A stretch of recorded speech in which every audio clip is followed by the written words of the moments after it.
Here are 11 apps that you need for your Mac. Starting with number 1. MonoSnap is a screenshotting tool that has completely transformed my life. It has so many editing features like blurring, markupping, resizing, cropping, etc. and can also record my screen whenever I need it. Even though Apple's default screenshotting app is good, MonoSnap is even better. WPS Office is a great alternative to the Microsoft Suite.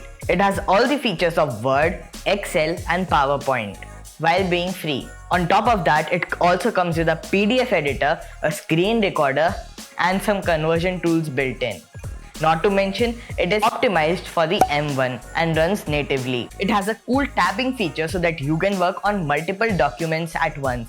It comes with 1 GB of free cloud storage to store your documents, and for storage conscious users, it comes in at just around 620 megabytes, which is even less than the size of MS Word. As a past Windows user, I am used to the dragging and dropping multitasking functionality. Unfortunately, macOS doesn't have such a feature. And that's where Rectangle comes in. Rectangle is a free and open source app which adds the multitasking functionality of Windows to macOS. You can configure custom keyboard shortcuts to snap windows in different sizes like 1/3, 2/3, full screen, etc. And there are a lot of multitasking layouts which come built into the app.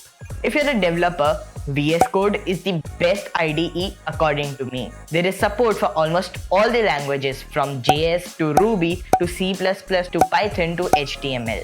There is a huge extension library, it is very lightweight and runs natively on the M1 machine. It also works on Windows and Linux. So if you ever switch platforms, you won't need to hunt for another app again. The interface is customizable and it also comes with dark mode. It has a built-in terminal for executing commands and great file management features. And best of all, it's 100% free.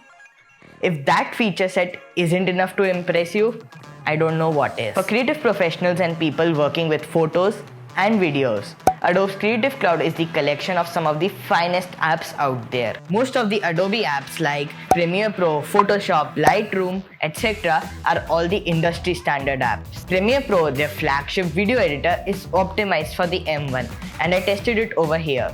Photoshop and Lightroom also work fine. Working with 8K footage in Premiere or working with tons of layers in Photoshop is extremely smooth on the M1 Max.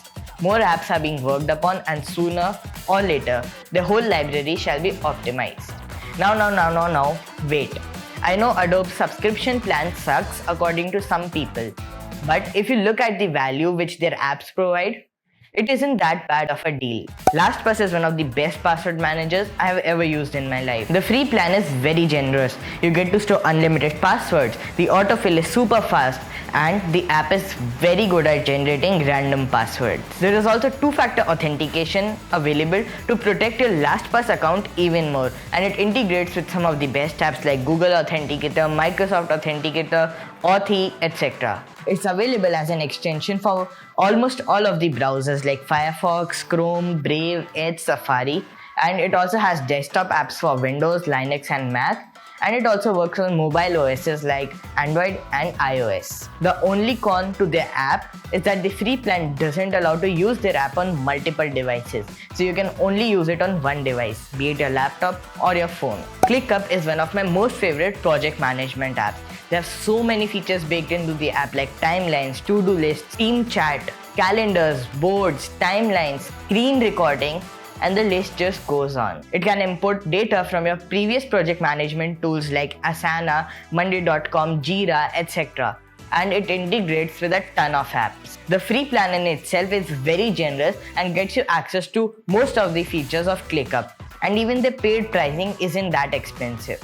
It works in the browser and is also available as a downloadable app for Mac, Windows, Android and iOS. If you're a geek like me and you like watching the temperatures of your Mac to see how hot or cool it gets, then TG Pro is the best app.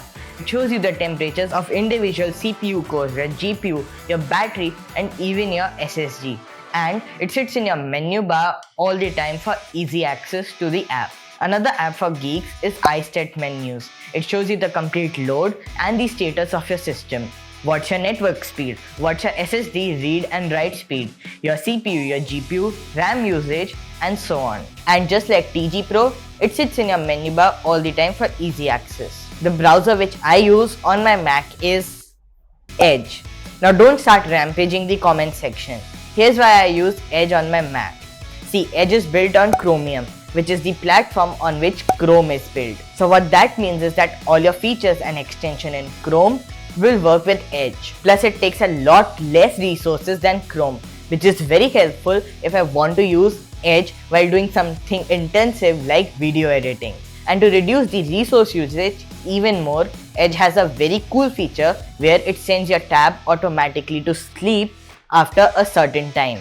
And if you go back to the tab after it has already slept, it shall wake up pretty much instantly. Collections is another great feature in Edge which helps you organize your tabs. And that's just the starting. Edge has a lot of features baked into it. Give Edge a try once. It's really good. Now I know many of you are watching this video even without a Mac. So here's my M1 MacBook Air review and you will see why you must buy this computer. And catch you in the next one.